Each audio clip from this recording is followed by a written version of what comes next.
In today's video, I'm going to teach you how to power TradeStation. By the end, you'll know exactly how to launch the TradeStation desktop app on a Windows PC and get to the point where you can sign in and start working.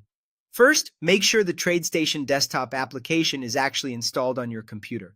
If you've used it before, you're all set. If you're not sure, a quick way to check is to press the Windows key and type TradeStation into the search bar. If the app appears in the results, it's installed. If nothing comes up, it may not be installed on this device, or it might be installed under a different Windows profile. In that case, check with your administrator or refer to TradeStation's official support resources to confirm installation. The key here is simply verifying that the desktop version exists on your Windows PC before you proceed. Next, find the TradeStation shortcut. Many users keep it right on the Windows desktop. If you see the icon there, great. Double-click it.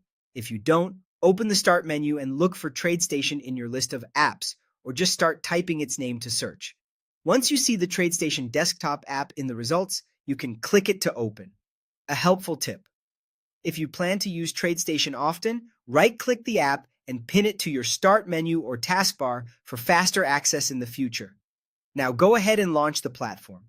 Clicking that shortcut is what most people mean by powering TradeStation.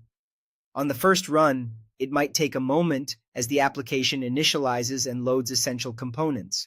Make sure you have a stable internet connection since the platform needs to communicate with TradeStation servers. If you click the icon and nothing seems to happen, check your taskbar to see if the window is already open or minimized. You can also use Alt plus Tab to cycle through open windows, just in case it's hiding behind something else. After the platform starts, you'll see the Network Logon window.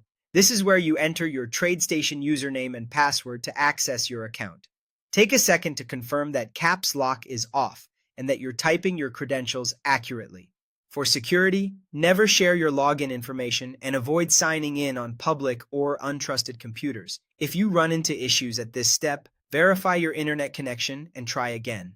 That's all there is to powering TradeStation desktop. Confirm it's installed, find the shortcut, launch the app, and when prompted, enter your credentials on the Network Logon screen. Once you're in, you're ready to move on to your trading workspace.